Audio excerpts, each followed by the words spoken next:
Hi, my name is Jo Jack. Some people know me as jellyjo, and I'm a textile artist whose work is mostly inspired by the sea and marine life. I am introducing my piece, which is called Where Two Waves Meet, and as you'll see in a minute, that it was quite an interesting journey, both researching about climate change but also going down and introducing two waves, one textile wave to the wave at the local beach. My sculpture, Where Two Waves Meet, was inspired by rising sea levels and climate change, and looking at how we can start to think of ideas to kind of be a bit more aware of our surroundings, especially living in an island like Shetland, and thinking ahead to how things might be if we don't do something about it. And it's just my visual response really to that idea. I use lots of different materials, not use traditional methods but not necessarily traditional materials in my work,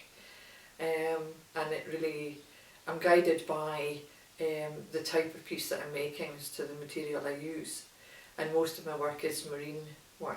inspired work. So I use things like monofilament because it has that translucency, and you can see jellyfish that I've made here, jelly yarn as well along with monofilament. This yarn I get from America, and it glows, it charges by natural daylight and glows at night, and it also has the same sort of almost a wet sort of look as if it was coming out of the water. Along with that I use Shetland yarn and Shetland fleece, and the wave that I've created, although it's a traditional wave stitch which undulates like a wave, I've used, rather than wool, I like to play on scale, so I've created it using large lengths really of wool tops, and specially created needles, which the one that I'm actually making the wave with is larger than this, but this gives you an idea of the kind of size of crochet hook and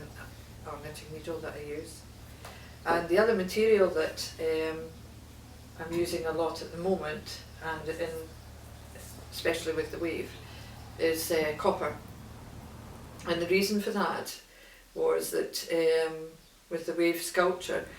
I thought if we use the copper wire, you get the sparkle like you see in a sunny day on the tops of water, but it also is an interesting effect because the salt sea water should act, hopefully, as a catalyst to start a change and start the verdigris process that you get to turn the copper green. And I felt that would be interesting, alongside the reaction with the Shetland fleece, which I have no idea what's going to happen to. But I was kind of fascinated by hearing stories of Shetland knitwear and fleece being tied on the back of boats and taken through waves as a felting process, and so kind of wanted to incorporate a bit of the Shetland wool because of that, and because obviously it's a Shetland piece that I'm creating. So that's really why we have the two combinations of the copper and the fleece in the piece that I've made. The wave piece itself is not actually a finished sculpture, it's in the making, and for a very deliberate reason I've actually brought crochet hooks with me and yarn and wire materials with me, and if anybody's interested and would like over the course of the seminar to add to the work, then they're very welcome to come out and have a go.